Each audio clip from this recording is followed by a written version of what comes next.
Mein Gott, Dirndl. In 4 Tagen ist heiliger Abend. Ja, endlich ist soweit. Es ist vielleicht schon schlimm, wenn man ein ganzes Jahr auf den einen Tag warten muss. Ja, so schlimm ist es auch wieder nicht. Es ist ja immer dasselbe, ne?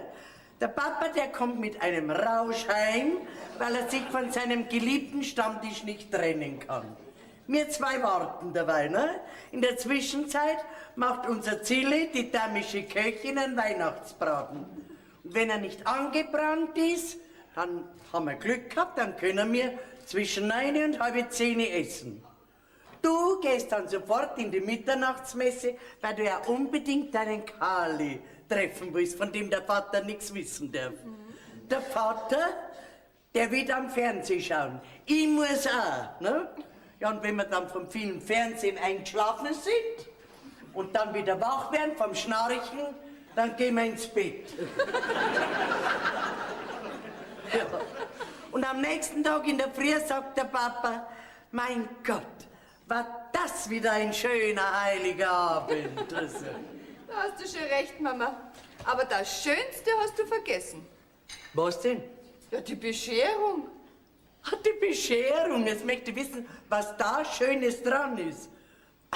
Der Papa, der kriegt ein Rasierwasser, wie jedes Jahr. Ich krieg ein Parfüm, wie jedes Jahr, das dann die Zilli nimmt, weil es so stinkt. Die Zilli? Na, das Parfüm. Du kriegst dann dein Geld, wie immer, dass du deine Weihnachtsgeschenke selber einkaufen kannst. Und unser damische Zilli, die kündigt jedes Weihnachten. Wie immer. Und bleibt dann doch da. Also, jetzt frage ich dich, was soll da Schönes dran sein, ha? Also Mama, du hast schon gar keine Romantik mehr. Also Dirndl, wenn du über 30 Jahre verheiratet bist, dann vergeht dir die ganze Romantik. Ach, mein Kali sagt aber zu mir, ich bin sein kleiner Käfer. Das hat der Papa zu mir auch gesagt. Ja, zuerst war ich sein Marienkäfer, dann war ich der Kartoffelkäfer. Ja, und jetzt bin ich der Mistkäfer. Siehst du das da? Die Käfer werden von Jahr zu Jahr größer. Jetzt hörst aber auf, Mama. Der Papa, der mag dich doch, oder? Ja, selbstverständlich. Weißt du, was er immer sagt? Was? Wenn ich dich nicht hätte, hätte ich sicher eine andere.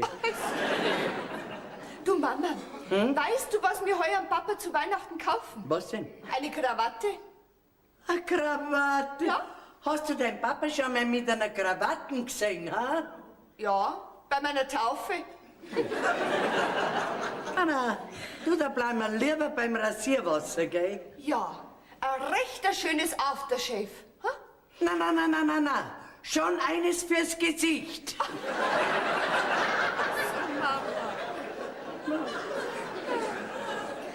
Sag einmal, was meinst du, was wir eigentlich vom Papa kriegen, ha? Der Papa wird uns heuer was husten. Dann weiß ich, was wir ihm schenken. Was denn? Ja, Hurstengürtel. Es wird ja überhaupt ein lustiges Weihnachten werden. Wieso lustig? Wieso lustig? Was meinst du, was der Papa für Freude haben wird, wenn er erfährt, dass du dich verloben willst, ha?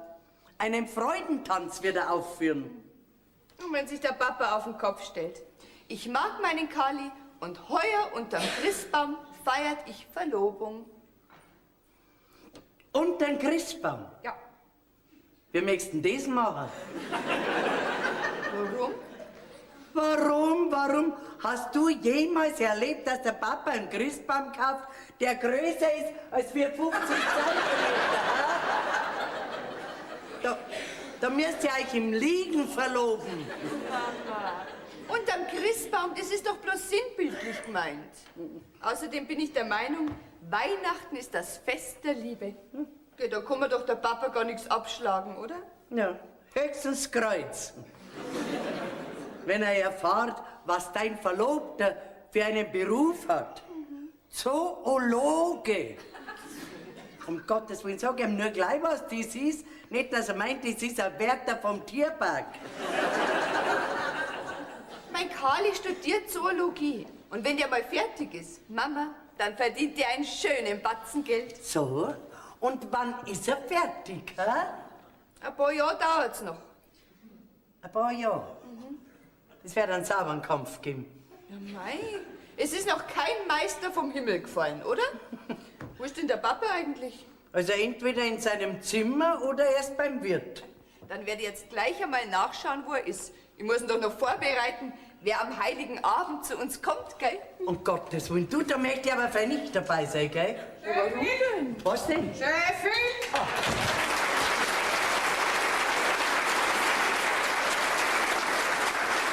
Was ist denn? Chefin, ich kündige. Hast du gehört? Es ist Weihnachten und unser Zilli kündigt. Darf man fragen, warum du kündigst? Natürlich, weil Weihnachten ist. Und Weihnachten kündige ich immer. Aha. Ja, und wann gehst du? Ich? Ja. Ja, gar nicht. Ich bin an Weihnachten noch nie gegangen. Sag einmal, Zilli, wie lange machst denn du das schon? Ha? Ja, das, so lange wie ich da bin. Ja, und das sind 10 Jahre. So lang? 10 Jahre. 10 Jahre? Ja. Dann habe ich schon 10-mal gekündigt. Chefin, was krieg ich zu meinem Kündigungsjubiläum? Du aufpassen, sonst kriegst du wirklich was, gell? So viel will ich nicht.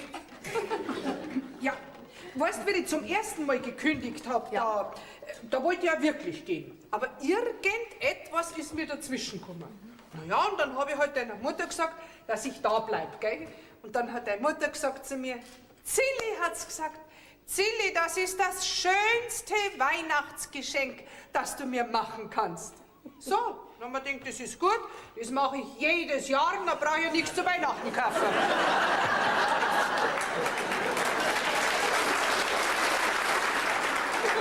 Also, du bist aber ganz raffinierte. Ja, das sagt mein Freund, der Hafner Toni Eimer. Sag mal, wann stellst du uns den eigentlich einmal vor? Heuer? Heuer an Weihnachten besucht er mich, hat er gesagt. Sag einmal, Zilli, von wo kommt denn der eigentlich, ha? Vom Land? Ja, ja, der hat daheim ein riesengroßes Anwesen. Da schau her. Ja, ein paar kleine Wiesen, ein kleines Feld, ein paar Viecherl. Ja, die braucht er. Der ist nämlich Viehhändler. Hey. Der größte Ochs ist er allerdings selber. Und wo habt ihr euch kennengelernt? Auf der landwirtschaftlichen Ausstellung. Hey. Ja, ja, da bin ich hingegangen, weil das interessiert mich, gell? Und dann haben wir die Viecher so angeschaut und dann haben die Viecher mich angeschaut. Okay. Ich hätte ja nie geglaubt, dass mir ein Viecher anschaut, gell? Ja, und dann höre ich, wie jemand zu mir sagt, na, gefallen dir meine Viecher? Na ja, und dann habe ich die Viecher noch mal so angeschaut und dann habe ich ihn angeschaut.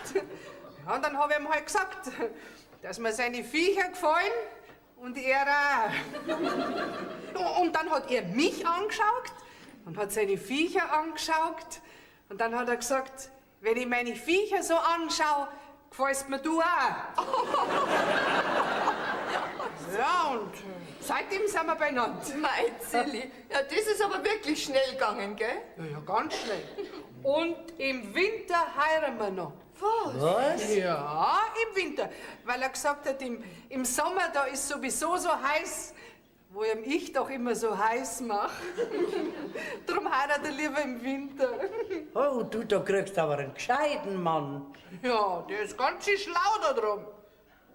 Allerdings, ein bisschen einen Schlag hat er schon. Okay. Ja, aber das macht nichts, den hab ich auch, und drum passen wir zusammen.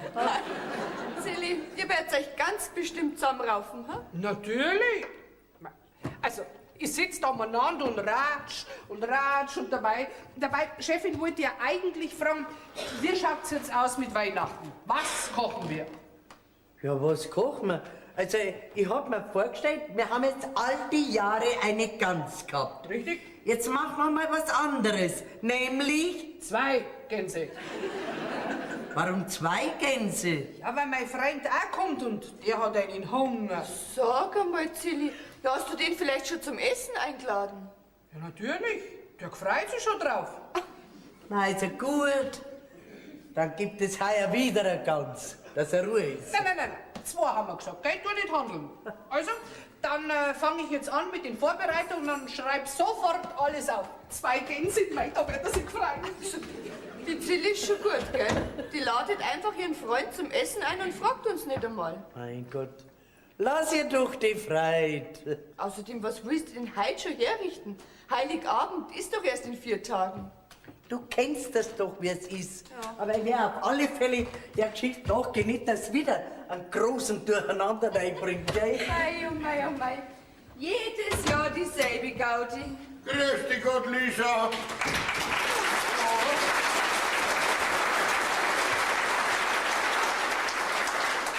Es ist jetzt ganz gut, dass du gerade kommst. Warum? Sag einmal, bist du heute gut aufgelegt? Warum fragst du?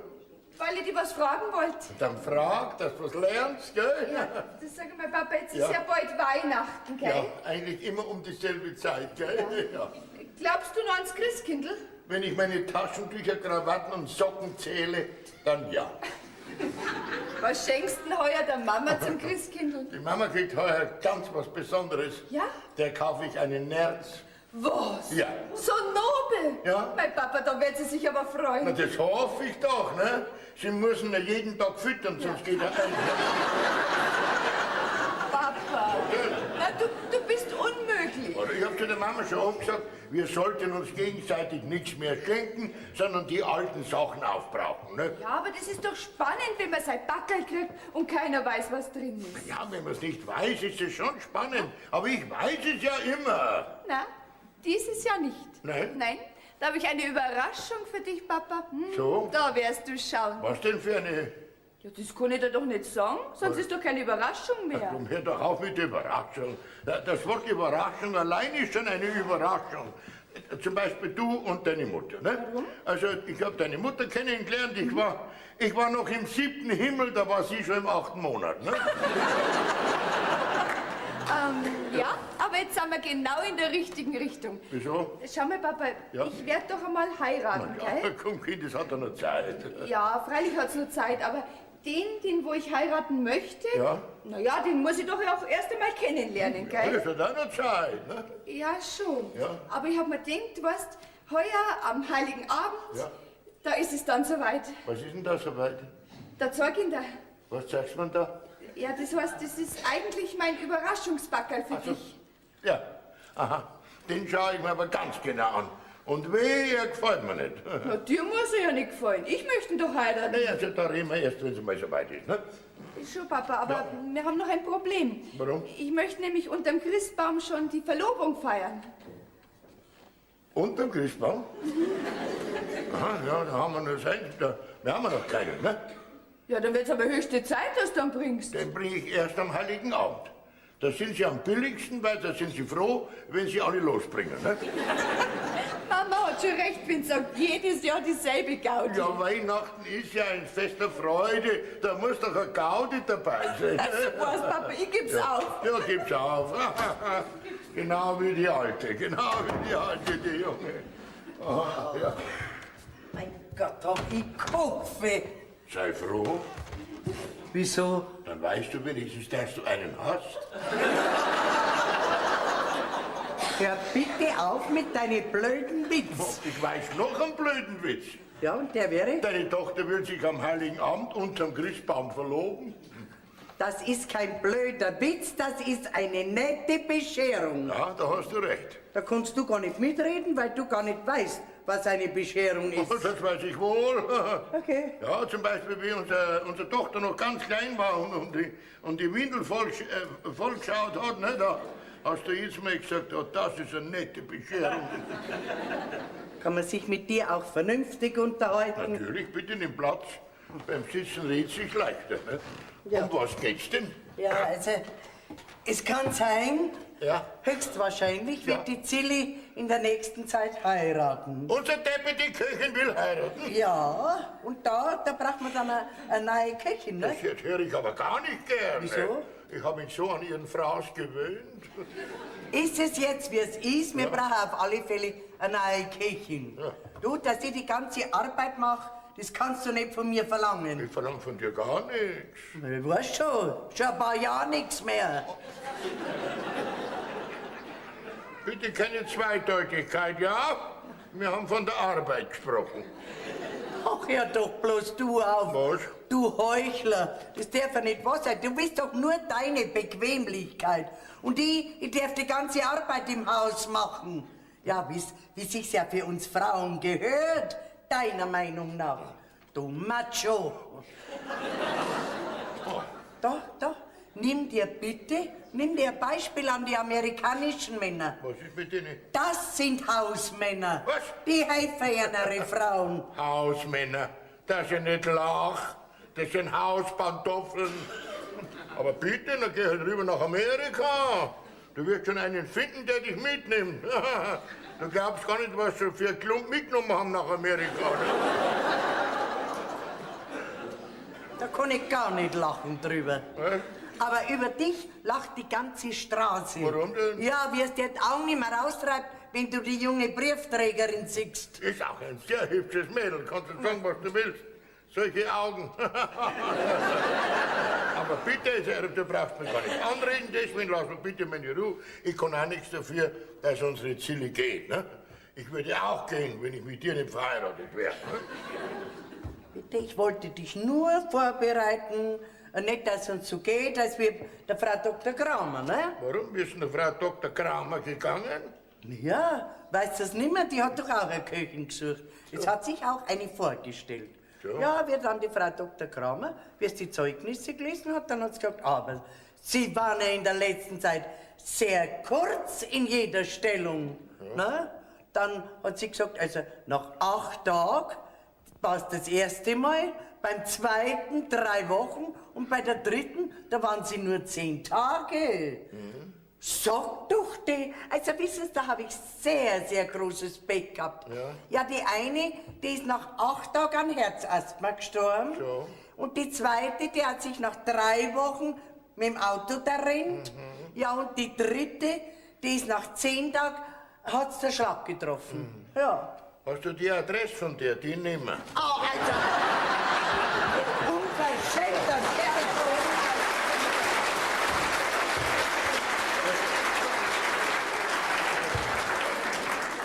Spaß darf man auch keinen mehr machen. Zur Strafe gehe ich jetzt ins Wirtshaus rüber und kauf mir eine halbe. Aber halt mal Jucken, brauche ich noch mal Jucken. Ja.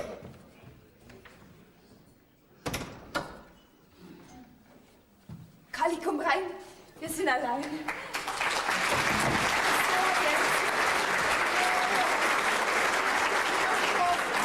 Jetzt hab halt nicht so eine Angst. Mein Gott, mein Gott, mein Gott.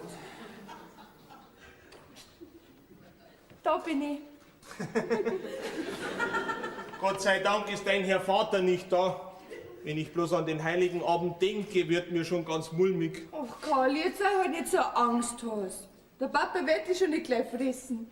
Aber sag einmal, hast du schon was überlegt, was du ihm sagen wirst? Ja, ich habe mir was aufgeschrieben und das werde ich jetzt noch lernen und dann werde ich ihm gegenübertreten. Ja, und was hast du da geschrieben? Soll ich es dir vorlesen? Ja, freilich, mach schon. Moment. Du setzt dich jetzt hierher. Ja.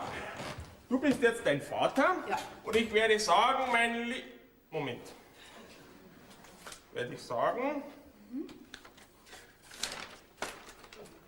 Sehr geehrter noch nicht Schwiegervater. Wieso noch nicht? Ja, er ist es doch noch nicht, wenn ich ihn frage. Ah ja, freilich, klar. Ja, also weiter. Also nochmal von vorne. Sehr geehrter noch nicht Schwiegervater. Ich stehe hier vor Ihnen als noch nicht Schwiegersohn und möchte es aber gerne werden. Ja? Ich liebe Ihre Tochter und Ihre Tochter liebt mich. Du sag Und einmal, weil- Kali, wie lange ist denn das noch, was du da geschrieben hast? 3 Seiten, warum? Gottes Willen, na so lange hört dir doch der Papa nie zu. Das musst du viel kürzer machen. Du musst sagen, sehr geehrter Herr Straßmeier, ich bitte Sie um die Hand Ihrer Tochter. Das ist alles. Freilich? Und wenn er dann Nein sagt? Dann red ich mit ihm. Aha. Und wenn du mit ihm sprichst, dann sagt er ja. Ganz bestimmt sogar. Warum sprichst dann nicht gleich du mit ihm? Kali, weil doch das so der Brauch ist, dass der Bräutigam bei den Eltern um die Hand anfragt. Also gut. Ich werde deinem Vater mutig entgegentreten und werde... Nur jetzt noch nicht. Jetzt ist aber ganz mutig davongelaufen. Sag mal, weißt du, wo mein Hut ist, Lisa? Ah, den hast du gestern bestimmt im Wirtshaus hängen lassen. Ah, nein, nicht bestimmt, ganz bestimmt. Den lasse ich immer hängen, damit ich einen Grund habe, dass er wieder rübergehen kann. Papa. Moment einmal. Ja? Pass mal auf. Du hast mir nicht gesagt, was der vom Beruf ist und ob dich der ernähren kann. Ne? Ach so, ja, habe ich ganz vergessen. Also Ja, mein zukünftiger, Ja. das heißt, den Mann, den ich dir am Heiligen Abend vorstellen will, Ja. ist vom Beruf Zoologe. So, aha, der arbeitet im Tierpark. Bei was für Viecher? Bei den Löwen oder bei den Elefanten? Ha? Na, Papa, er studiert. Ach, er studiert, bei was für Viecher das er anfängt. Na, Papa, er studiert Zoologie. Er ist noch ein Student. Ein Student? Ja. Oh, da muss ja ich gleich zu studieren anfangen, wie dich der ernähren soll. Naja, Papa, bis jetzt ist ja sein Honorar noch recht klein, gell? Ja. Aber Papa, wenn der fertig ist, Mai, dann verdient er ein schönes Geld. So, und bis dahin darfst du Brotsuppen schlampern, was? Papa, wir haben uns gern und wenn man sich gern hat, dann kann man auf einiges verzichten. So, aha, darum habe ich der Mutter so gern. Was sagst Gar nichts, ne? du? Pass auf, Papa, wenn's den siehst, dann Ja. wirst du das bestimmt recht machen. Ja. Für die Papelein. Ja, dasselbe falsche Luder wie die alte. Naja, Hey, was ist mit dir los? Was? Kommst du oder gehst du? das habe ich bis jetzt nicht gewusst. Jetzt weiß ich, weil ich dich gesehen habe, ich gehe. Und wo gehst du hin? Ich gehe lieber ins Wirtshaus, da hängt mein Hut, den habe ich vergessen. Ne? Habe ich nichts dagegen. Na fein, ne? Ja, aber dann bringst gleich einen Christbaum mit, gell? Wie oft soll ich dir noch sagen, der Christbaum wird erst am Heiligen Abend gekauft. Da ist er am billigsten, weil sie froh sind, wenn sie es losbringen. Ja, ich weiß. Du hast immer schon an der verkehrten Stelle gespart. Jawohl, und zur Hochzeit hätte ich mir auch sparen können. Meinst du das im Ernst? Also, du kennst mich doch, du weißt doch, dass ich einen Spaß mache, oder? Spaß. Ja. Warst du mit dem Frühstück heute zufrieden? Was heißt zufrieden? Der Kaffee war zu süß, die Eier waren zu hart, aber mit den harten Eiern kannst ja du nichts dafür. Das sind ja die Hühner schuld, ne? Die Hühner, die wo so einen harten Stuhlgang, ich meine, die wo so harte Eier legen, ne? Red doch ganz an Schmarrn daher. Das sind weder die Hühner schuld, noch ich, sondern unser damische Zilli. So? Ja, aber der kann's jetzt auch nicht böse sein. Die ist verliebt. Ja, alles ist bei uns im Haus verliebt. Die Zilli ist verliebt, unsere Tochter ist verliebt in einen Studenten, der Viecher studiert, ne? Mein Gott, na lass sie doch, wenn sie gern haben. Denk doch zurück, bei uns war's doch genau dasselbe. So? Ja, du hast doch immer gesagt, wenn du mich nicht kriegst, Ja. bringst du dich um. Hab ich gesagt? Hast du gesagt? Na gut, ich habe mich nicht umgebracht. Dafür habe ich lebenslänglich gekriegt, ja? Jetzt ist, wie es ist. Jetzt schau dann einmal morgen an. Na gut. Genau, und dann reden wir weiter. Gut, das recht wie immer. Und jetzt hole ich meinen Hut. Fertig. Na, da bin ich ja neugierig. Auf den Dirndl, Herr Bräutigam, bin ich wirklich neugierig. Du, Chefin? Ach, du kommst mir gerade recht. Ja, darum bin ich auch da. Jetzt sag einmal, was hast denn du meinem Mann halt für Frühstück gegeben?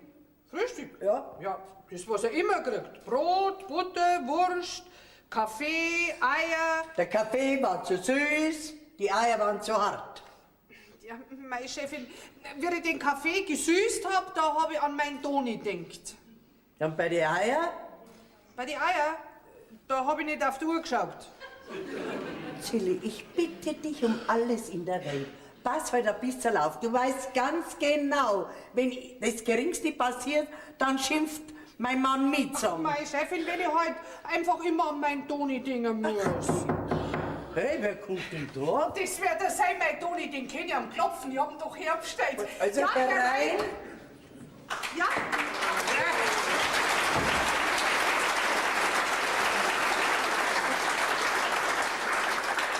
Grüß Gott, ich bin der Hafner, Toni. Ja, grüß Gott. Grüß dich Gott, Toni. Ja, du hab ich schon Grüß Gott gesagt. Freilich hast du schon Grüß Gott gesagt. Ja, also, Chefin, das ist jetzt mein Toni. Ja. Toni, das ist meine Chefin. Ja, geh weiter, sag schon Grüß Gott. Wieso? Ich hab gemeint, ich hab schon Grüß Gott gesagt. Ja, Aber doppelt nicht halb besser, Ja, so gell? ist's. Also grüß Gott. Toni, also jetzt, die schöne Hand, die schöne Hand. Also grüß Gott. Herr Schatt, okay, was magst du denn jetzt? Also die Zilli, die ist ganz durcheinander, gell? Weil sie ja gewusst hat, dass sie kommen. Ja, Ja, ich bin halt so hinaufgeregt. Gell? ja, und ich werde euch jetzt allein lassen, dass ihr euch ein bisschen unterhalten könnt, Ja, gell? ich weiß nichts, kannst ruhig da bleiben. Ja, Toni. Ja, Ja, geh weiter, komm. Setzen wir uns ein bisschen aufs Sofa. ja, das kann ich. Ja. So. Also. Toni, da bin ich. Ich such dich überall. Ja, Ja, jetzt verzeih halt. Sag was. ja, ich hab doch schon gesagt, dass ich nichts weiß. Doch, pass auf, du. 2 prächtige Bullen hab ich gekauft. Ein junges Kaibi hab ich gekauft. Und heiraten möchte ich auch. Toni, warum hast denn du 2 Bullen gekauft? Ja, mei, wenn einer nicht mehr kann der andere aushelfen. Ja, und wegen dem Heiraten. Heiraten möchtest du auch. Ja, wenn's geht, ja. Warum bist denn du bis jetzt nicht verheiratet gewesen? Hast keine Menge? Und da, ich hab schon viele Mengen, ja. Ja, Aber die haben mich nicht Mengen. da bin ich aber jetzt schon froh. Ja, warum? Ja, weil sonst hätte ich ja ihn nicht gekriegt. Ja, jetzt hast du wieder recht. Ja. Du, pass mal auf, du. Wenn ich jetzt an uns heirate, bringst du dann was mit? Natürlich, eine Mutter gut. Ja. War die Mutter so gut? Naja, 20.000 Mark. Ja, das ist gut. Ja. Gell? Und der Vater? Der Vater, der war weniger gut. Das war ein Musiker, der ist flöten gegangen. So. Und das ist also ganz gewiss wahr, dass du mich magst, ja? Freilich, Toni, ganz gewiss. Gut, dann bleibt's dabei, dann wär geheiratet. Ja, Du, dann möchte ich jetzt aber sofort und auf der Stelle, gell? ein großes Puzzle. Na, was zum Essen? So, Ja. naja, dann mache ich jetzt eine kleine Brotzeit, gell? Ja, es darf aber auch ruhig ein großes sein, gell? Gut, aber dann kriege ich wirklich ein großes Puzzle. Erst die Arbeit, gell? Du?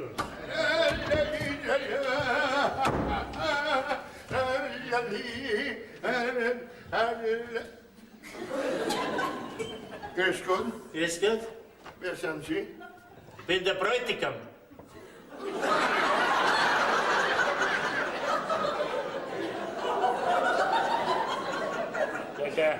Der Viehstudierer. Der Student. Der studiert aber schon lange. Weil er so alt ist. Sie sind der Bräutigam. Ja, das heißt, wenn's nichts dagegen haben, gell? Ja, Sie wollten doch eigentlich erst morgen kommen und mit der Braut und dem Christbaum liegen. Ne? Ja, wollte ich, ja. Aber sie hat gesagt, ich soll heute schon kommen und darum bin ich heute schon da. Aha. Und Sie haben also mit den Viechern zu tun. Ja, das heißt eigentlich mehr mit den Rindviechern, gell? So? Sie glauben ja gar nicht, was so ein Rindviech Arbeit macht, gell? Ja? Ja, aber jetzt habe ich es ja dann leichter. Jetzt habe ich ja dann mit meiner Braut eine Hilfe. So? Ja. Ja, was muss denn die Braut da helfen zum Beispiel? Zum Beispiel Ja? melken. Melken? Melken.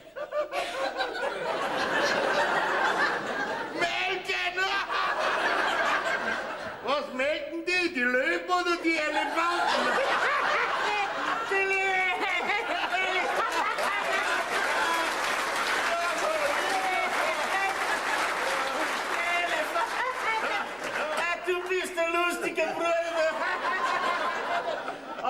einen Schlag hast du, gell?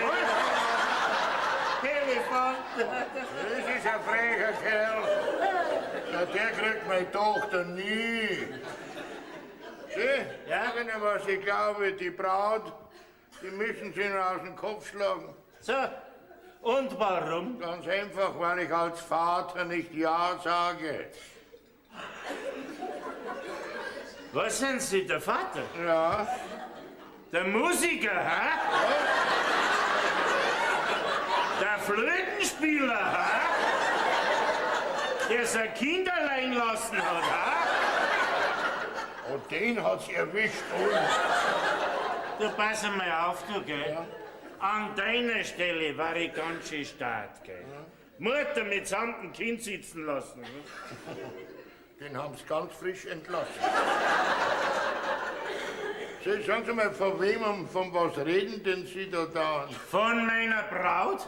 Von deinem Kind, du, gell? Was? Ja. So, Also, Herr Toni, Ja. die Brotzeit, die steht in der Küche am Tisch und die Braut sitzt daneben. Da geh ich gleich raus zu ihr. Ja. Halt, halt. Was ist? Der Zilli nix sagen, dass ihr Vater da ist, gell? sag mal, was hat denn das zu bedeuten? Wieso? Du lässt einen Wahnsinnigen zu uns ins Haus, der geht hinaus in die Küche, schickst ihn aus, gibst einen Lotzen zum Essen, nicht zur Brotzeit. Ja, ihr seid denn ja alle verrückt geworden. Alter, was regst du denn so auf? Der Toni ist doch völlig harmlos. Was ist der harmlos? Ja? Du wirst doch nicht glauben, dass ich jemals eine Einwilligung zu einer Hochzeit gebe. Sag mal, jetzt bist du verrückt. Warum? Ja, so, das kann doch dir wurscht sein, wenn der Toni heiratet. Ja, was bist denn du für eine Rabenmutter?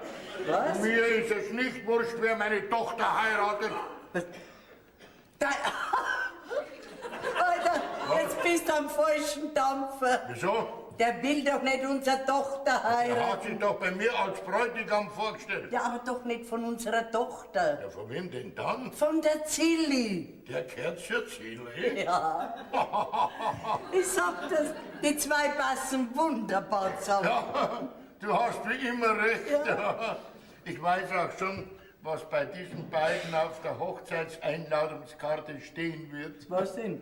Mit Gottes Hilfe haben sich wieder zwei Damische gefunden.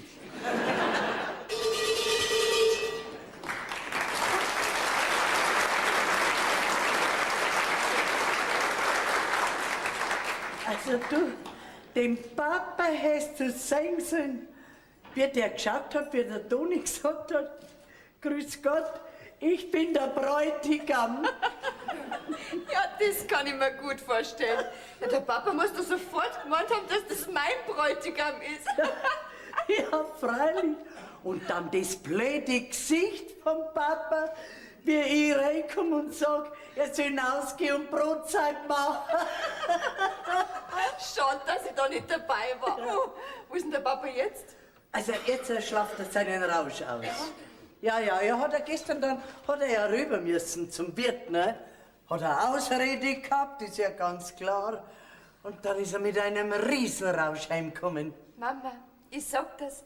Ich bin schon so neugierig, was der Papa sagen wird, wenn er endlich meinen Kali sieht. Du, nicht nur du bist neugierig. Ja? Ja? Sag mal, wer ist er denn? Naja, wie jeder andere Mann halt auch, gell? Bloß ein bisschen schüchtern ist er. Aber das gewöhne ich ihm schon noch ab. Schüchtern. Das war der Papa. Was? Der Papa und schüchtern? Das Ja, kann ich mir und- gar nicht vorstellen. Und wie? Aber ich muss sagen, er hat mir jeden Tag einen Strauß Blumen geschickt. Ui. Jeden Tag. Und was für schöne Blumensträuße. Ja, bis eines Tages dann unser Nachbar gekommen ist und der hat vis-à-vis von uns hat eine große Gärtnerei gehabt, ne? Ja, und dann hat er zu mir gesagt, sag einmal, wo hast du denn die schönen Blumen her? Dann habe ich ganz stolz, habe ich natürlich erzählt, die sind von meinem Bräutigam. Der schickt mir jeden Tag so einen wunderschönen Strauß. Hat der Nachbar gesagt, aber das war der letzte. Ja, die Blumen, die sind nämlich von mir. Na, hat er die Blumen beim Gärtner in der Gärtnerei gestohlen. Das ist wieder echt Papa. Ja. Nein, das gibt's. Aber zu seiner Ehre gesagt, um Gottes Willen, er ist sofort hinüber Ja. zum Nachbarn gegangen und hat sich 1000-mal entschuldigt, ja. Und dann hat er gesagt, er wird das natürlich ersetzen. Der Nachbar hat ihm auch einen guten Preis gemacht und er hat alles auf Heller und Pfennig bezahlt. Ja, ja, das war er seiner Beamtenehre schuldig. Guten Morgen. Allerseits. Guten Morgen, ist gut gesagt, jetzt ist schon fast Mittag. Oh, Auwe. Geht's dir nicht gut? Frau, nicht so dumm, mir geht's ausgezeichnet. Ach, hast du einen Hunger, soll er was zu essen bringen? Danke, mir ist der Appetit vergangen. Ja, magst lieber was zum Trinken? Bitte lass mir mehr rüber, ja? Das sind die Nachwehen von gestern. Dann wäre ich schuld, hier zwei mit einem depperten Bräutigam. Oh, Moment einmal. Du sag einmal, was können denn wir dafür, dass du den falschen Bräutigam für den meinen anschaust? Ja, was kann denn ich dafür, dass da gleich zwei depperte Bräutigame rumsausen? Ne? Übrigens, frisst der deine auch so viel wie der andere. Warum? Warum? Weil der den ganzen Kühlschrank leer gefressen hat.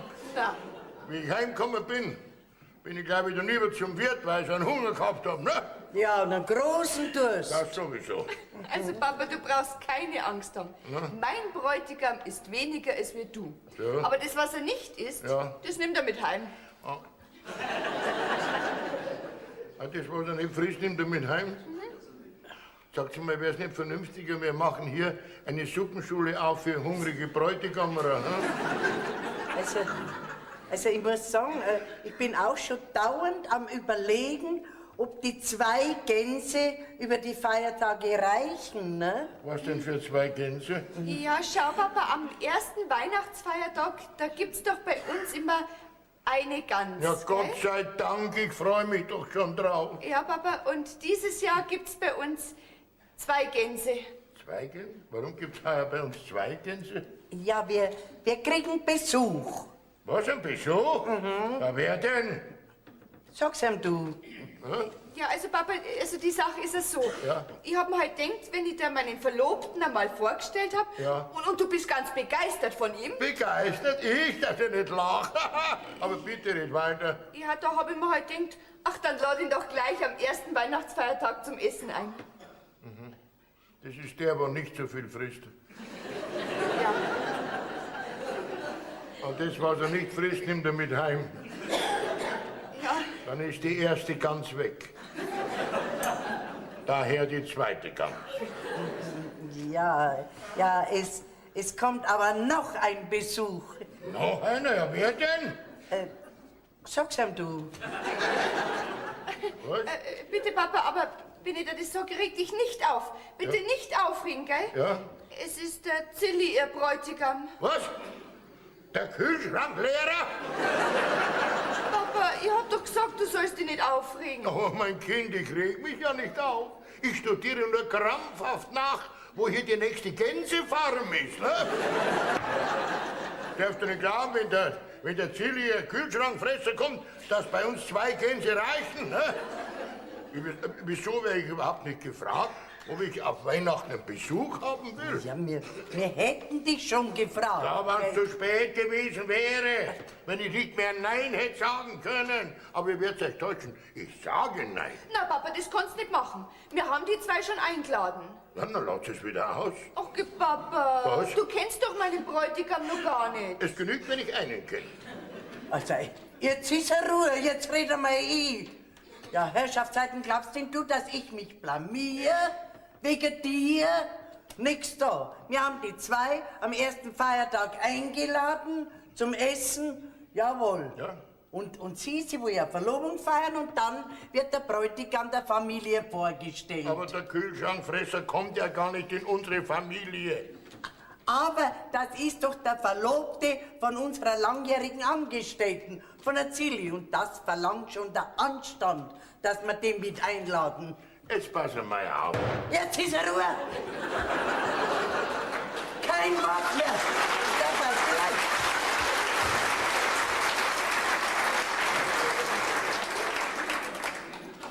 Deine Mutter. Hat recht. Das ist mein letztes Wort. Und dabei bleibt's. Ja, habe ich denn in diesem Hause gar nichts mehr zu sagen? Nein!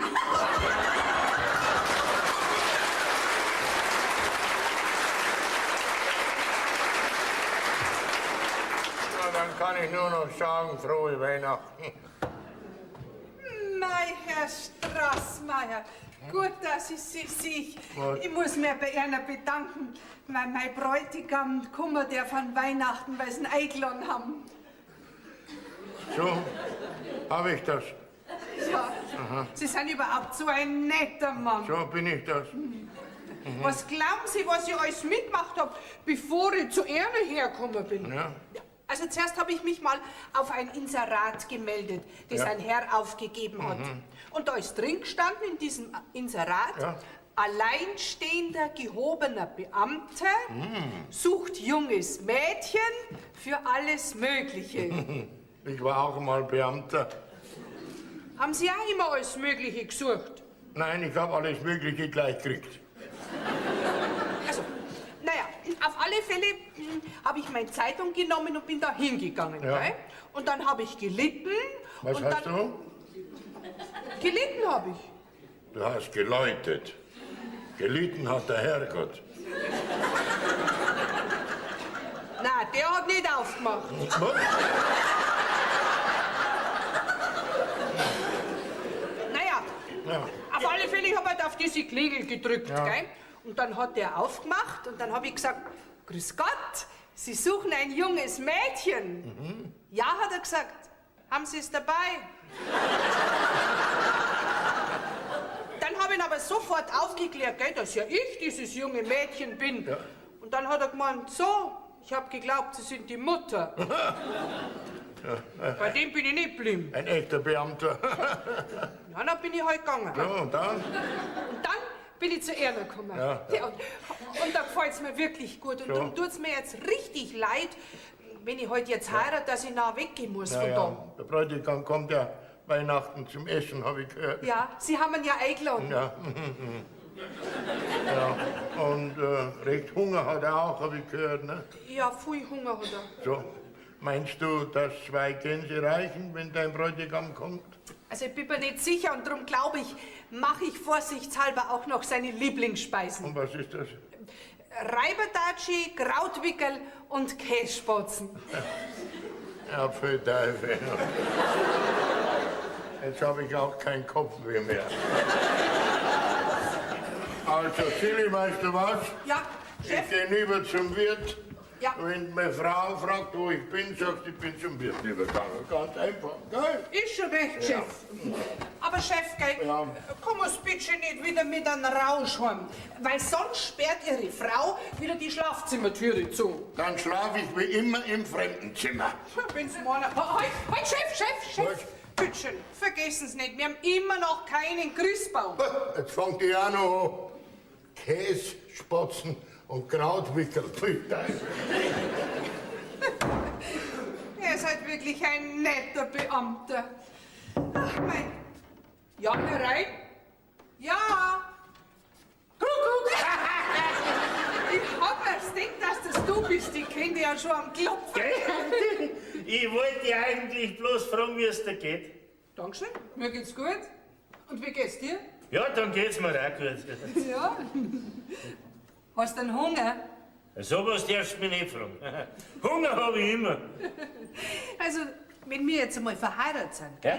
dann darfst du essen, was du magst. Und so viel, wie du magst, bis nichts mehr da ist. Das ist gut. Ja, und was machen wir, wenn nichts mehr da ist? Ja, dann musst du aufhören mit dem Essen. Ja, das ist nicht gut. Aber du brauchst keine Angst haben, bei uns ist immer was da. Und wenn nichts mehr da ist, dann schlachten wir wieder was, dann haben wir wieder was. Du bist ganz schön raffiniert. Ach, drum mag ich dich auch. Und deshalb bin auch ich für dich deine Zilli. Und ich bin dein Toni. Und wenn's mich fragst, dann Koni. Bist du gleich stark da? Schande! Also jetzt muss ich wieder an meine Arbeit. Weißt du schon, morgen haben wir doch unseren großen Tag. Was für einen großen Tag? Ja, morgen ist doch unsere Verlobung. Ach so. Toni, Ja? stell dir vor, und die Tochter vom Haus verlobt sie morgen auch. Ja? Ja, Du, pass auf. Kommt dann der auch mit dem der Chef verwechselt hat? genau, der kommt morgen. Dann mag ich dich nicht mehr länger aufhalten. Du hast morgen deinen großen Tag Ja. und ich übermorgen, gell? Warum übermorgen? Ja, da gibt's doch 2 Gänse. Also, weißt du das? Vierte Truthähner. Ja, warum jetzt Truthähner? Und die friese genauso gern. Das ist doch nicht ja, was? Der denkt doch nur ans Essen. Entschuldige.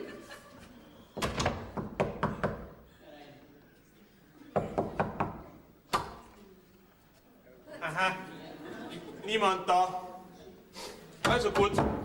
Ich werde jetzt hier auf den Vater meiner Braut warten, um ihre Hand anzuhalten. Jawohl, ich sehe nicht mehr länger ein, dass ich noch länger warten soll. Ich werde zu ihm sagen... Moment. So. Ich werde zu ihm sagen, mein lieber Herr Strassmeier. Entschuldigen Sie, ja. Große Ereignisse werfen ihre Schatten voraus, ja. Sitzen Sie bequem, ja. Ich bin zu Ihnen gekommen. Was, zu mir? Sind Sie der Herr Strassmeier? Was ist denn das für ein Depp? Nein, der Herr Strassmeier bin ich nicht, aber seine Frau. Seine Frau? Ja, Gott sei Dank. Sie sind mir sowieso viel lieber. können Sie mir sagen, was Sie hier wollen und wer Sie überhaupt sind? Ja, aber selbstverständlich, Frau Streuselkuchen. Strassmeier heißt sie. Strassmeier, ja. Ja. Frau Strassmeier. Meine Liebe, Ich bin nicht Ihre Liebe. meine Liebe und mein Herz sind vorausgeeilt. Aha, und dann sind Sie nicht mehr nachgekommen. Aber nein, um sie ihnen zu Füßen zu legen und um sie zu fragen, ob sie mir ihre Tochter anvertrauen. Was, meine Tochter? Ja, ihre Tochter Lisa und meine heimliche Verlobte. Was, Sie sind der Bräutigam? Ja, Frau Strudelteig. Strassmeier. Strassmeier. Also, mein Lieber, es tut mir furchtbar leid, aber wissen Sie, mein Mann, der ist jetzt nicht da. Und ich würde empfehlen, unterhalten Sie sich mit meinem Mann, reden Sie mit ihm und wenn er einverstanden ist, dann sind Sie morgen herzlich willkommen. Ja, dann wird es wohl doch dabei bleiben, dass ich morgen noch einmal komme und unter dem Christbaum bei Ihrem Herrn Gemahl um die Hand von seiner Tochter Lisa anhalte. Ja, da freue ich mich heute schon. Ja, dann möchte ich Sie jetzt nicht mehr länger aufhalten und sagen Sie bitte liebe Grüße an die Lisa, ja? Ja. Und nicht zu vergessen, natürlich auch unbekannterweise an Ihren Herrn Gemahl. Ja, und natürlich nicht zu vergessen von Ihrem noch nicht Schwiegersohn Karl. Auf Wiedersehen. Ja, um Gottes Willen. Um Gottes Willen. Lisa! Lisa! Was brauchst du, Mama? Wer glaubst du, wer gerade da war? Ich weiß es nicht, aber du wirst mir's bestimmt gleich sagen, oder? Ja. Dein Verlobter, der Zooheini. Mama, das ist kein Zooheini, sondern ein Zoologe. Gut, dann ist er kein Zooheini, sondern bloß ein Heini. So. Und kannst du mir sagen, warum er ein Heini ist? Warum? Da fragst du noch. Also wie der schon redet und dann seine ganze Art. Ja, nein, Mama, das ist ein Student. Und Studenten reden immer ein bisschen anders als wie die anderen. Also du, der redet schon ganz anders als wir die anderen, gell? Also Mama, mein Karli ist schon recht. Und es wäre mal ein lieber und netter Ehemann, der alles tut, was ich sag. Ja, also das glaube ich dir aufs Wort. Der traut sich bei dir bestimmt nie Nein sagen. Na, also wenn ich meinen Papa so anschaue, der traut sich doch auch kaum Nein sagen, oder? Ja, das soll er probieren, aber dann kracht's. Jetzt erst aber auf. Also du bist schon auch beim richtigen Zeitpunkt still, wenn der Papa mal auf den Tisch haut, gell? Das ist alles Diplomatie. Was? Ja, ich sag zur rechten Zeit ja. Ja, und mach dann das Gegenteil, gell? Ja, und der Papa freut sich, weil er ja dann wieder vergessen hat, wie er es gesagt hat. Ne? Ich sag das dir, die Mannsbrüder sind ja alle so deppert.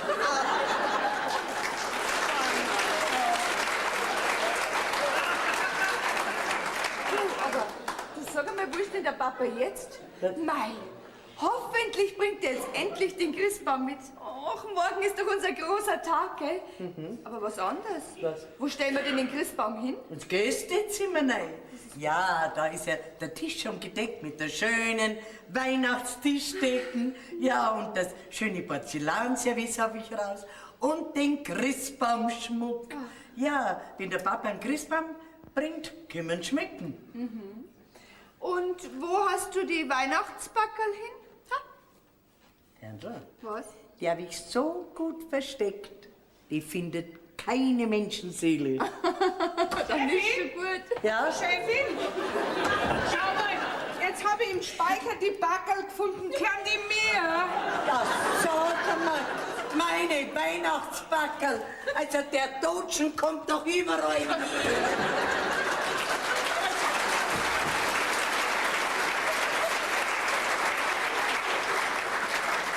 Wenn die noch einmal Dotschen zu mir sagt, dann kündige ich, ja? Geh, hör auf, Zilli. Ja, du gehst doch sowieso nicht. Woher weißt denn du das? Weil du mir selber gesagt hast. Ja, das ist einfach immer mein Problem. Ja, weil ich meine innigsten Gefühle immer so vor mich rauswerfe. Du sag einmal, wie weit bist denn du mit den Vorbereitungen in der Küche für morgen? Fertig? Ja. Jawohl, beide Gänse sind tot. Alle Haare sind ausgerissen, ich meine Federn ausgerissen und sie liegen bereits schön verpackt in der Bratpfanne und warten, dass sie morgen ins Rohr geschoben werden. Dann ist recht. Ich gehe jetzt auf mein Zimmer und wenn der Papa kommt, dann rufst du mir bitte. Ja, ist schon recht. Mein Gott, Weihnachten ist bei uns immer ein Durcheinander. Aber Weihnachten ist halt wirklich so schön. Vom Himmel hoch da. Nein, ich komme von zu Hause. Wo kommen Sie her? Ja, ich sagte doch gerade eben von zu Hause. Könnte ich denn wohl den Herrn Strassmeier sprechen? Ja, da haben Sie leider Pech. Oh, das ist aber ärgerlich. Ja, was wollen Sie von ihm? Ja, ich möchte um Ihre Hand anhalten. Die muss ich aber vorher erst waschen. Aber nein, doch nicht um Ihre Hand, sondern um die Hand von dem Fräulein Lisa. Ach, von der Lisa? Ja, dann sind Sie der Bräutigam von der Lisa. Ja, grüße noch gut. Guten Tag, ja. Ich bin die Zilli, das Mädchen für alles. Ja, ja. Ja. Können Sie mir denn sagen, wo sich der Herr Strassmeier befindet? Ja, also wenn er nicht da ist, dann ist er bestimmt beim Wirt drüben. Dann werde ich wohl doch morgen noch einmal kommen müssen. Ja. Na, morgen geht gar nichts, weil morgen wollen wir unsere Ruhe. Außerdem haben wir nur 2 Gänse und die fressen wir selber. Mein liebes Fräulein, ich möchte doch nicht zum Essen kommen, sondern ich möchte um die Hand von dem Fräulein Lisa anhalten. Moment, haben Sie jetzt gerade liebes Fräulein zu mir gesagt? Ja, warum? Dann dürfen Sie auch zum Essen kommen. Ja, dann bedanke ich mich recht herzlich für die Einladung, ja. Bitteschön. Ist Ja. doch gern geschehen. Ja, also auf Wiedersehen. Auf ja. Wiedersehen. Ja, Ja. wirklich ein reizendes Fräulein. Das ist ein reizender Depp. Der darf ja viel besser zu mir passen, als wir zu Lisa. Aber leider bin ich ja schon besetzt, gell? Ach, aber Ach, da bist du, ich such dich überall.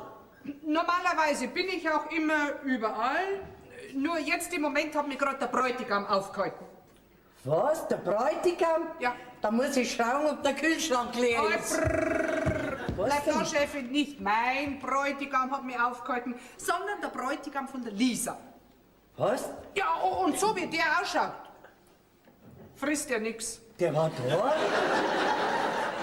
Ja, und hat er gesagt, wann er wieder kommt? Morgen. Ja, ich habe ihm schon gesagt, dass wir eigentlich morgen unsere Ruhe haben wollen, aber Chefin, gell, dann war der so nett zu mir. So nett! Dann habe ich ihn halt gleich zum Essen eingeladen. Was, du hast ihn zum Essen eingeladen? Ja, es war kein anderer da. Mein Gott, hoffentlich kriegen wir keinen Besuch mehr bis morgen, sonst klangen die zwei Gens bestimmt nicht. Da muss ich eine dritte machen. Ja, freilich, jetzt komm jetzt gern an die Arbeit. Ja, ich bin Wir schon werden bis unterwegs. morgen nicht fertig. Ja, natürlich. Mein Gott, Lisa, ihr geht. Valencia, dein Stenz ist da. Mei, Ja? du hast aber wieder einen schönen Schwips. Und das freut mich aber, dass er dir auch gefällt.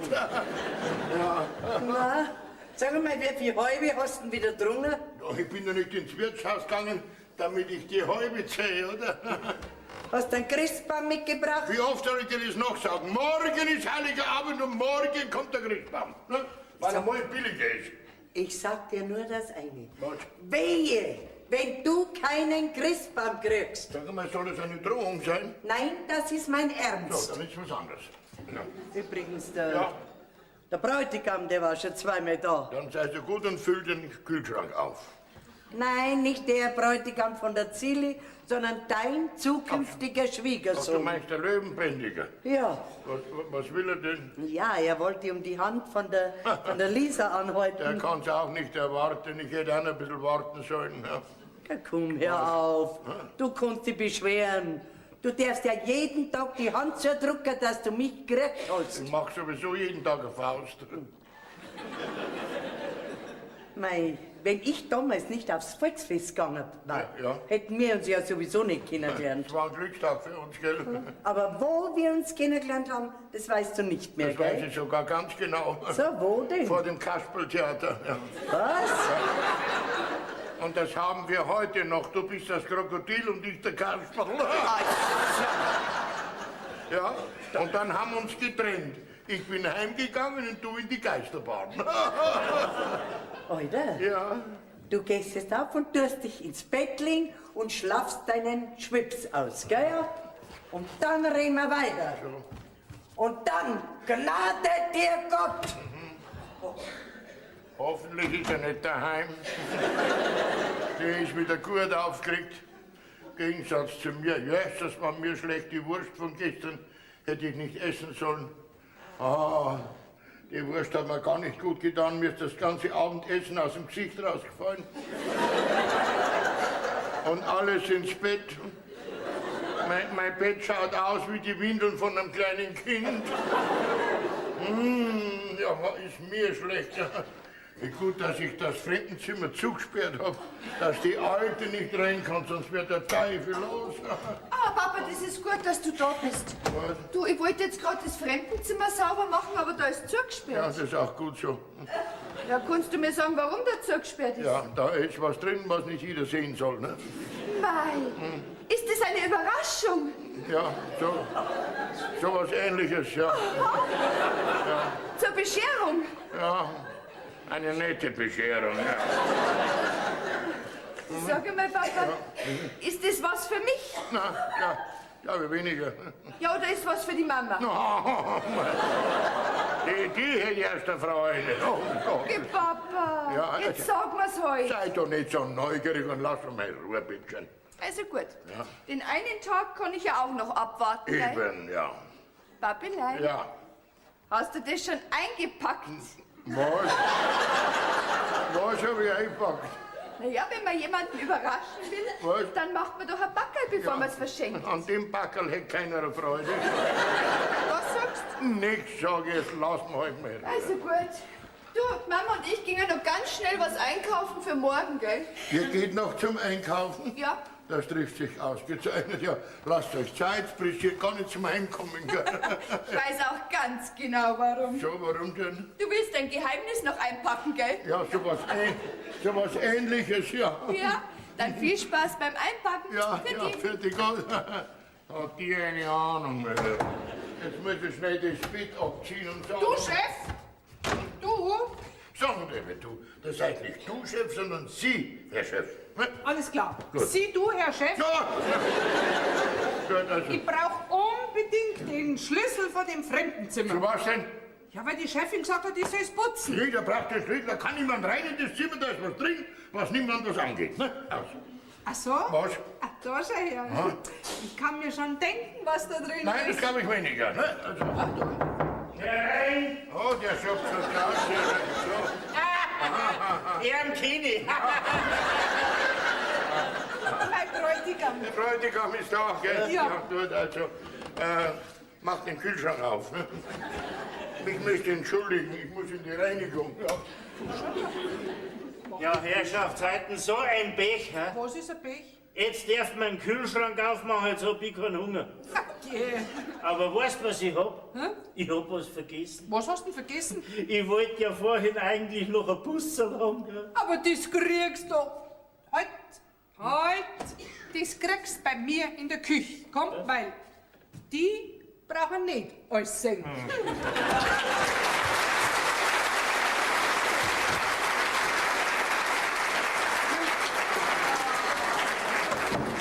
Na, sag mal, hast du die Backerl gut versteckt? Ja, freilich. Ich heiße ja nicht Frau Straßmeier, die die Backerler so versteckt, dass sie jeder gleich findet. Du vorsichtig sein, gell? Du, sag einmal, Mama, der Papa, der tut halt schon sehr geheimnisvoll, gell? Wieso? Der Papa? Ja, weil das Fremdenzimmer, in dem er heute Nacht geschlafen hat, Ja. da ist zugesperrt. Was? Ja. Der hat doch noch nie ein Zimmer zugesperrt. Mama, vergiss nicht, es ist Weihnachten. Auch Weihnachten hat er noch kein Zimmer zugesperrt. Da stimmt was nicht. Der sagt, der geht noch. Da stimmt was nicht. Also die zwei, die hätten doch wirklich die Tauben nicht besser zusammentragen können. Du mir einen Gefallen und lass mir Will bitte meine jetzt Ruhe. wissen, auf der Stein will ich wissen, warum du das Zimmer zugesperrt hast. Weil da was drin ist, was nicht jeder sehen soll. Ne? Aha. Und was hast du da versteckt? Bitte frag mich nicht, es weihnachtet sehr. Ja, da muss ja Papeli schon helfen, gell? Komm, sei du ruhig. Und es riecht so komisch aus dem Zimmer raus. Ja, der Nasen wie ein Spürhund. Gell? Aber es riecht nach Tanne. Ne? Nein, der Christbaum ist da. Na Gott sei Dank, endlich. Nein, Tannenbaum ist da. kein Christbaum und kein Tannenbaum, nur Tannenspray. Was? Ich habe Tannen gesprayt. Ja, Du hast Tannengespräch. Ja. Und für was soll das gut sein? damit es nach Tanne riecht, ganz einfach. Ne? Also ich finde das war schön von Papa, Ja. dass bei uns schon ein bisschen nach Weihnachten Ja, das ist schön, schön von Papa. Na. Ich trau diesem Frieden nicht. Doch, das ist gell? ja so. Also, Chef, der Kühlschrank ist leer. Du, da war für nicht viel drin, das sag ich Da dir schon, kommt auch gell? nicht mehr viel rein. Ja, sagt mal, wer hat euch denn erlaubt, meinen Kühlschrank zu leeren, ha? Der Chef? Was, du? Ja. Ja, der Chef, weil sonst hätte er nämlich seine Bettwäsche nicht waschen können. Halt doch dein Pappen! Ja, hast du das gesehen? Ja, natürlich, wie ich beim Küchenfenster rausgeschaut habe ich gesehen, wie er seine Wäsche aufgehängt hat. Was? Du hast Wäsche gewaschen? Ja, Eine Bettwäsche, Ja, warum? das- Toni, pass auf. Toni, ich glaube, wir denken, da gibt's ein Familiendrama. Oh ja, lieber sag ich noch. Also, Was? jetzt raus mit der Sprache. Ja. Du hast die Bettwäsche gewaschen? Ja. Ja, warum denn? Ich, Das ich wollte deiner Mutter eine große Weihnachtsfreude bereiten, darum habe ich die Wischiwasche. Das ist aber wirklich lieb von Papa, gell? Was lieb vom Papa. Das ist lieb von Papa, gell, Papa? Ja. Ja. Du, ich hab das Bett vor 2 Tagen frisch überzogen. Ja, weißt du, jetzt mal so, ich bin ins Bett gegangen und habe geträumt. Ich habe einen furchtbaren Traum gehabt. Ich habe geträumt, du bist plötzlich um 10 Jahre älter wie ich. Da bin ich so erschrocken, dass ich Schwitzen angefangen habe. Alles ist nass geworden, das Bett ist nass, immer nässer, es wurde auch nicht besser. Und naja, und so war's. Und dann habe ich die Wäsche gewaschen. Ja. Also. Was? Du, den Schmarrn kannst du deiner Großmutter erzählen. Die lebt nicht mehr. Die ist beim Waschen gestorben. Mir scheint, ihr seid eine waschfreudige Familie. Wir haben eine gell? Wäscherei gehabt zu Hause. Ja, Ja. also du, Alter, dann wird's ja auch nichts ausmachen. Ab heute darfst du deine Wäsche immer selber waschen. Was? Ja. Papa, ich wünsche dir frohe Weihnachten. Aha. Waschen. Das war schon immer mein größter Weihnachtswunsch.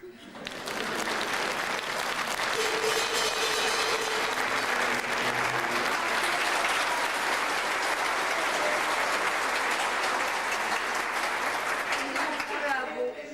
Das kann ja heute ein schöner, heiliger Abend werden. Meine Eltern streiten sich die ganze Zeit. Mein Karli sieht zum ersten Mal meinen Papa, der unterm Christbaum um meine Hand anhalten will. Bloß haben wir nicht einmal einen Christbaum. Da kann man nur sagen, frohe Weihnachten. Mei, ach, das wird bestimmt mein Karli sein. Tatsächlich, Karli, komm rein. Ja, Komm rein. Der Papa ist nicht da. Der Papa ist nicht da. ja, nicht da. Ich höre ihn doch. Ja, da ist er schon, aber im Zimmer ist er nicht herin. Meinst du nicht, es wäre vielleicht besser, wenn wir das Ganze nach Weihnachten verschieben? Nix da. Du haltest heute meine Hand an. So jung und schon Witwe. Warum bin ich eine Witwe? Ja, wenn mir dein Herr Vater das Kreuz abschlagt. So ein Schmarrn. Der Papa mag vielleicht ein alter Brummbär sein, aber er hat noch niemanden das Kreuz abgeschlagen. Also gut, auf deine Verantwortung. Ich habe mich vorsichtshalber schon mal von allen Bekannten und Verwandten verabschiedet. Also gut, auf in den Kampf. Na, Karli, heute. Es ist noch nicht so weit. Erst wenn alle gemütlich beieinander sitzen, dann kommen wir rein und du bittest um meine Hand. Ja, wenn das nur gut geht. Ach, das geht schon gut aus. Jetzt hab halt nicht gar so viel Angst. Ich habe keine Angst, nur Schiss. Er kommt schon wieder, ich hau ab. Na, halt. Du bleibst da.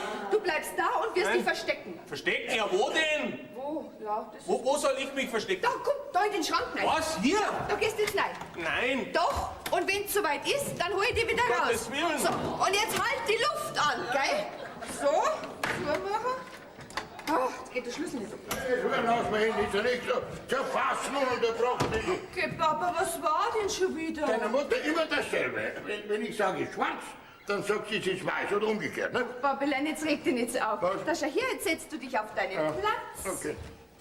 Dann liest du in Ruhe deine Zeitung Aufrecht. und wartest aufs Christkind. Ja, hoffentlich kommt uns. Du sag mal, Papa, wann kommt denn der Christbaum? Der kommt überhaupt nicht. Was? Es gibt heuer keinen Christbaum, die Christbäume sind alle verkauft, nichts mehr zu haben. Aus. Ja, ich habe alles abgesucht. Ich habe sogar den blöden Simmerl gefragt, sage ich, Simmerl, kannst du mir noch einen Christbaum besorgen? Und er hat gesagt, selbstverständlich, aber erst nach dem Feiertag. Ja, das hat Okay, Papilein. Papilein, aber deswegen brauchst du jetzt gar nicht so aufregen, Papilein. Sag, bitte hör auf mit den depperten Papilein. Na gut, dann bist du halt nicht deppert, Papilein. Sag mal, was gibt's denn heute nach der Bescherung zum Essen? Ja, wie immer. Weißwurst und Brezen. Man muss das immer jedes Jahr dasselbe sein, sag ich mal. Ha? Kann man nicht einmal was anderes essen? Ja, magst du lieber Brezen mit Weißwurst? Komm, hör auf, tu mir nicht pflanzen. Also ich kann mich daran erinnern, dass wir einmal nach der Bescherung was anderes gehabt haben. So, was denn? Ja, das war Heringsfilet mit Gurke und Butterbrot. Oh Gottes Willen. Ne? Und ich kann mich auch sehr gut daran erinnern, was du für ein Theater gemacht hast, weil es keine Weißwurst mit Brezen gekriegt Und mit Recht, nach einer Bescherung isst man keine Heringsfilet mit Gurken. Sondern? Weißwürst und Brezen. Na also, und die kriegst du heuer wieder. Ja. Und jetzt lasse ich dich allein. Ja. Ich habe noch einiges zu tun. Ja, hast recht, ja. Der freut sich. Der kann sich freuen, der dir mal kriegt. Ich bin ein... Oh, na typisch. Was denn? Da sitzt er und lässt den Herrgott einen guten Tag sein. Also bitte, Frau, tu mir einen Gefallen. Lass mir meine Ruhe. Heute ist es nicht zu viel verlangt, wenn ich am Heiligen Abend in Ruhe meine Zeitung lese, oder? Du bist kein Familienvater, du bist ein Rabenvater. Aha. Unser Kind, unser einziges Kind, was wohlbemerkt nicht meine Schuld Ja, ist. ja. Meine auch nicht. Wir sind nur die Verleger, ihr seid die Herausgeberinnen. Ne?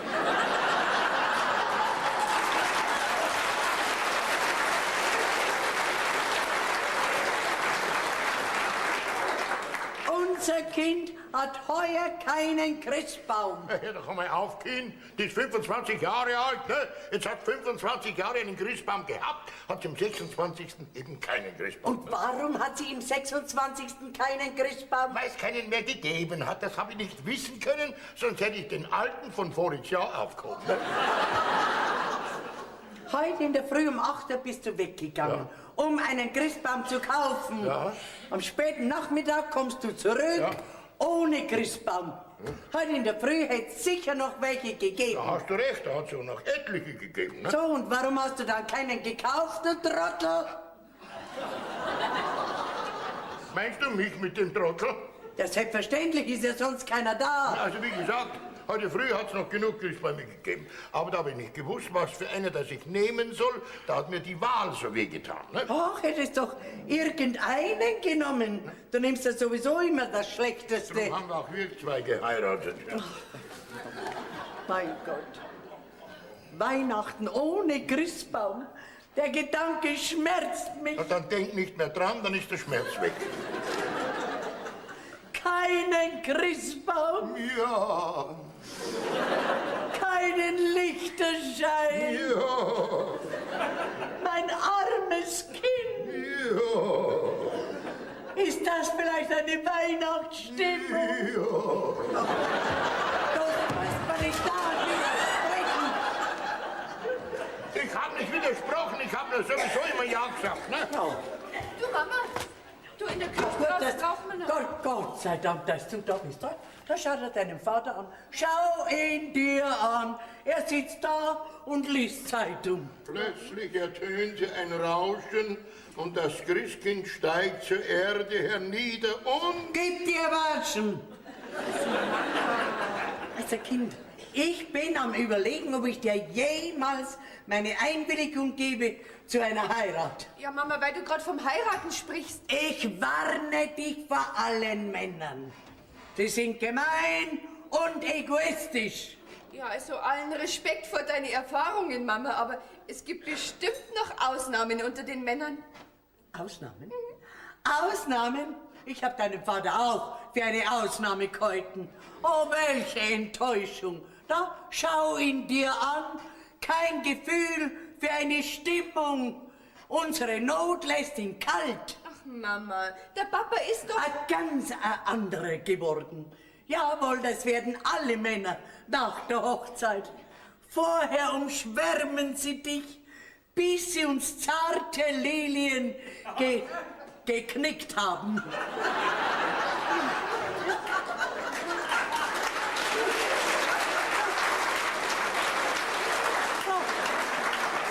Schau ihn dir an. Warum widerspricht er nicht? Weil er weiß, dass ich recht habe. Nein, weil er nicht mehr da ist. Was? Also da hört sich doch also, das ist typisch dein Vater. Ich unterhalte mich ganz friedlich mit ihm und er rennt davon. Also boshaft wie ein alter Aff. Also Mama, jetzt hörst du aber auf. Also ich finde es nicht schön von dir, dass du einen Papa mit einem alten Affen vergleichst. Ich wünschte, mein Karli wird einmal so, wie unser Papa ist. Ich höre immer, mein Karli. Nein, nicht dein Karli, sondern mein Karli, der heute um meine Hand anhalten wird. Übrigens ist er schon da. Was? Ich habe ihn bloß noch versteckt. Also da hört sich doch alles auf. Meine Tochter versteckt ihren Liebhaber am schönsten Tag des Jahres in meiner Wohnung. Ja, gell? Auf die Weihnachtsüberraschung, da freust du. Ja, weißt du, Mama, ich hab mir gedacht, naja, wenn wir schon keinen Christbaum haben, wo man was aufhängen kann. Ja, hängst du ein Mannsbild um ein Haus, gell? Mama. Ich sag's ja, ein Unglück kommt selten allein. Also ich weiß gar nicht, warum du dich halt so auf... Ich reg mich. Was Chefin, denn? darf mal reinkommen? Ja, freilich, kommt's rein. Toni, mit der reinkommen? Die ist da. Grüß dich, Chefin. Grüß Gott. Ist gut? Es ist auch so ein Depp. Ja, und? Sind wir zu früh oder zu spät? Zu was? Ja, zur Bescherung. Die fällt heuer aus. Was? Aber einen schönen Christbaum habt's, gell? Wir haben ja gar keinen. Ja, den meine ich ja. Ja, mein Toni bringt halt alles ein bisschen Vertraut raus, gell? Ja. Ja, also dann wollt ihr euch heute verloben? Ja, ich schon. Was heißt ich schon? Du nicht? Ja, doch auch. Doch. Du sag einmal, Toni, könntest du deiner Zilli eigentlich untreu werden? Der Zilli? Ja? Niemals, nie nicht. Aha, weil du das von Herzen gern hast, gell? Ja, das weniger. Ja, warum dann? Ja, weil mich kein anderer mag. Toni. Und ich werde schon dafür sorgen, dass uns keine andere dazwischen kommt, gell? Ja, ja, da musst du aufpassen. Du darfst die Männer nicht aus die Augen lassen. Nein. Ja. Also was ist, Chefin, wann darf man dann morgen zum Essen kommen? Ja, wann? Das weißt du doch ganz genau, um 12 Uhr wird gegessen. Das ist gut. Gibt's Knädel auch? Selbstverständlich gibt es Knädel. Und wie viel? Was heißt, wie viel? Das Mindeste für jeden 3 Stück. Aber dann lass schon aus. Wieso? Musst halt du auf die Themen verzichten, gell? Wissen, Chefin, mein Toni isst ein bisschen viel. Ja, unter 10 fange ich nicht an. Liebe geht durch den Magen und ich habe halt so eine große Liebe. Weißt schon? Oh Gottes Willen. Was? Dann der wir tauschen. Nein, ich bleib jetzt schon bei ihr da. Ich mach die Gänse. Und du machst dir die viele Arbeit mit Kartoffelreim und dann machst du die Knädel, gell? Das ist eine Idee. Ja. Frohe Weihnachten. Also, und jetzt seid's mir nicht böse, aber ich muss mich um meine Familie kümmern, ne? Eine nette Frau, die Frau, gell, Frau? Ja, darum tut's mir auch wirklich leid, wenn ich jetzt gehen muss. Ich mein, wenn wir heiraten. Ja, möchtest lieber da bleiben? Nein, nix da. Jetzt hab ich dir schon zugesagt und dabei bleibt's. Gell, mein Toni? Toni? Toni, mir kommt's ja so vor, als wenn du wirklich immer dicker werden darfst. Das täuscht dich. Geh weiter, komm, zieh ein bisschen deinen Bauch ein, komm. Das geht nicht, da habe ich einen Buckel. Das ist okay. Ich mein, du musst jetzt öfters einen Bewegungssport machen. Wieso? Meine Rinnfinger halten mich da ganz schön auf Trab. Nein, ich mein ganz einfach, du solltest öfter mit dem Kopf schütteln. Den ganzen Tag? Nein, nur immer dann, wenn's was zum Essen gibt. Nein, das lasse ich bleiben. Nein. Lieber nur einen Buckel. Geht so. Naja, jetzt hast du ja dann mich und ich werde schon auf dich aufpassen. Weil bei dir ist ja Hopfen und Malz verloren. Ja, dann musst man halt suchen helfen, das werden wir doch wieder finden, oder? Gut, weißt du was? Dann gehen wir jetzt heim und fangen wir zum Suchen an. Hoffentlich findet man was. Um Gottes Willen! Um Gottes Willen! Diese blöde Katze hat die Tischdecken mit dem ganzen Porzellanservice für 12 Personen runtergerissen. Nein, oh Gott! Gott sei Dank! Und ich hab schon gemeint, mein Karl ist beim geschlossenen Fenster aus. Du, brauchst du was, Papa? Nein, geh zum Nachbar und frag ihn, ob er mir seinen Christbaum leiht. Oh ja. Also, die Kinder haben Nachmittag Bescherung, müssen abends ins Bett und morgen früh tragen ihn dann zurück. Ja? Mein Papa, Was? das ist eine ganz gute Idee. Ja. Da hat die Mama bestimmt erfreut. Dass die Mama Freude hat, deswegen mache ich es nicht. Ich mache es, damit sie mir nicht schimpft die ganze Nacht. Ne? Also eines weiß ich bestimmt. Meinen Karli schimpf ich nie die ganze Nacht. Jetzt muss ich schaffen. Saukalt ist draußen. Brauchen wir einen Wintermantel. Was? Ja. Wo ist denn der Schlüssel von dem Schrank? Der Schrankschlüssel? Ja, der Schrankschlüssel. Ja, ich weiß auch nicht, Papa, was... Was ich steht glaub, das ich denn hab- da rum? Ah, ich weiß. Hast du Weihnachtsbackerl versteckt? Ja, das kann nicht, Papa, was, aber ich hab... Was du hast, ist mir wurscht. Gib mir den Schlüssel. Also gut. Also, Aber erschreck nicht, wenn du den Schrank aufmachst. warum denn? Da steht mein Bräutigam drin. Ja, ist denn der so kreislich, dass man den Schritt nicht mehr anschaut, ja? Na, das nicht, Papa. Aber ich hab mir gedacht, Was? ich steck ihn schon mal da rein Ja. und dann kommt ein Überraschungsbackerl. Wie lange wohnt denn der schon bei uns? Eine halbe Stunde. So, Ja, und seit längerer Zeit, Papa, da lieben wir uns unheimlich. heimlich meinst du? Ja, weißt du, heute ist doch der große Tag, wo er bei dir um meine Hand anhalten will. Ja. Bei der Mama braucht's das Warum nicht. nicht? Ja, weil sie schon einverstanden Ach, ist. immer dasselbe, ja.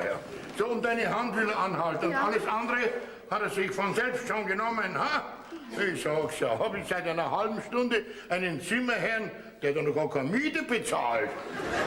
Aber den schauen wir jetzt an, mein Lieber.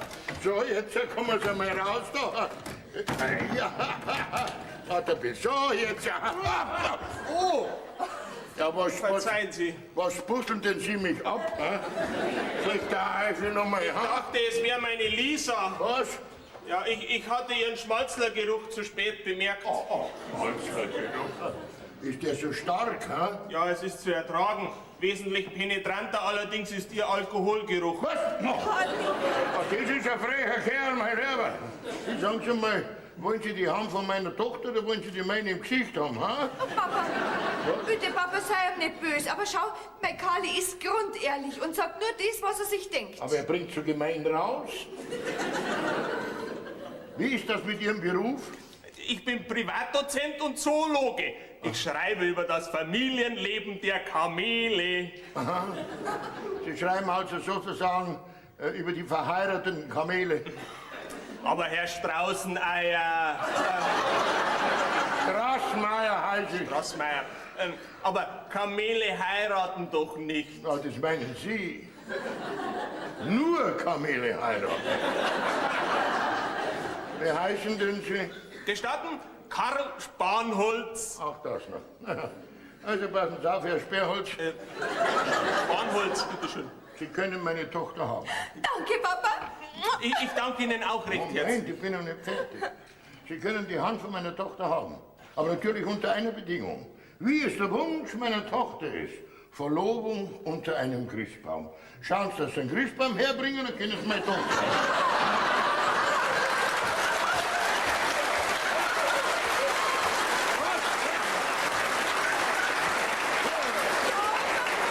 Was denn? Sag einmal, Papa, wo soll denn mein Karli jetzt einen Christbaum auftreiben, wenn du schon keinen mehr gekriegt Das hast? ist mir wurscht. Kein Christbaum, keine Verlobung. Ja. Herr Straßenreiniger, Straßmeier, Horsi. entschuldigen Sie. Ja. In wenigen Augenblicken werden Sie im Besitz der schönsten Edeltanne sein. Jawohl. Tschüss, mein Schatz. Was? Tschüss, mein Schatz, sagt er zu mir. Da hat er doch mich Ach gemeint. so, dich, ja. Papa, ich finde das sehr gemein von Warum? dir. Was? Du weißt ganz genau, dass es nirgends mehr einen Christbaum gibt. Das ist mir wurscht, dann verschieben wir deine Verlobung und auf Ostern, da gibt es Ostereier und einen Haufen genug. Ja?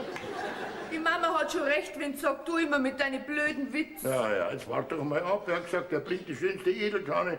Lasst uns überraschen, ne? Das eine sag ich dir, Papa. Ja. Auch wenn mein Karli keinen Christbaum auftreibt. Heute feiert ich Verlobung. Ja, gut, von mir aus. Sag mal, wo hast du denn den aufgerissen? Warum? Naja, der ist ja ganz ein netter Kerl. Gell. Aber ein bisschen deppert. Den macht doch die Liebe ganz damisch. Ja, hoffentlich bleibt er so. Was? Die meisten werden nach der Hochzeit wieder gescheiter. Bin ich gescheiter worden? Ich glaube nicht. Ich auch nicht. Also, wo hast du den kennengelernt? Im Zoologischen. Ja. Vom Affenhaus. Was? Vom Affenhaus? Warum war der hinter die Gitter? Vom Affenhaus. Hast du den mit Bananen gefüttert? Im Affenhaus!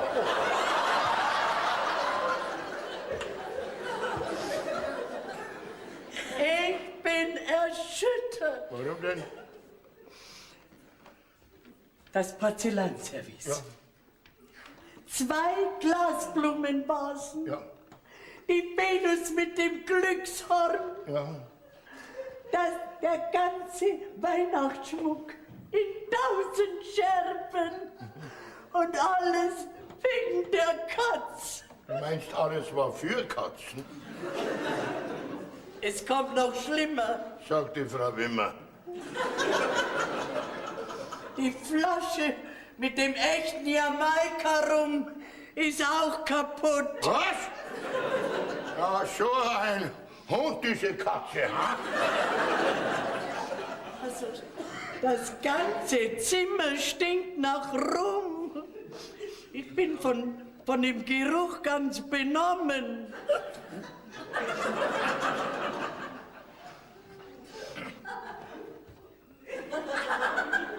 Benommen?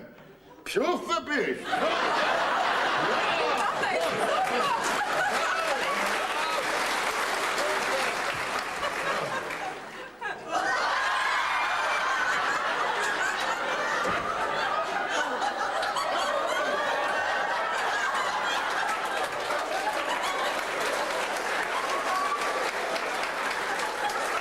Herr Ausgeier! Hier bringe ich Ihnen die schönste Edeltanne. Sagen Sie mal, wo ist denn der Wald, wo diese Bäume wachsen? Ja, in gar keinem Wald. Diesen wunderschönen Stamm habe ich von meiner Hausfrau. Ah, das ist der hausfreie Stammbaum. Ha? Und diese wunderschönen Zweige, Ja, die sind halt früh schon in der Aschentonne drin gekriegt. Hab ich schon gesehen. Aber gut, der Wille gilt fürs Werk. Also passen Sie auf, Herr Bündelholz. Spanholz, Gut, also, bitteschön. das ist meine Gattin. Und das, liebe Frau, das ist der Herr Christbahnbrettel. Spanholz. Gestatten Sie, dass ich mich nochmals bei Ihnen vorstelle. Karl Spanholz, Zoologe.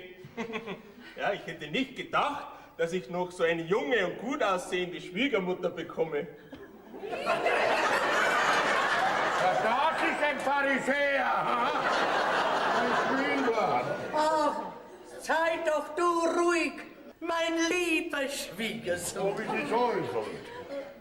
Es war immer mein Wunsch, meine Tochter als glückliche Frau zu sehen. Also unter dem Christbaum, den schönsten Baum aller Bäume, sage ich, Kinder, gehet hin. Und vermehret euch. Gehet hin und werdet glücklich. Das wäre wir. Ich muss schon wieder Ach, weinen. die Frau, hör doch auf zu weinen. Wir sind doch in keiner Weinstube. Eigentlich hat der Papa recht, gell? Also, lasset uns den Baum schmücken. Ja, mit was denn, Mama? Ja, die Katz hat doch... Da hängen wir die rindviechern Ochsen auf, die mir deine Mutter das ganze Jahr in den Kopf wirft. Dann hat auf diesem Baum nichts mehr Platz.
Das war unsere nette Bescherung für Sie, liebe Zuschauer und Freunde von Peter Steiners Theaterstadel.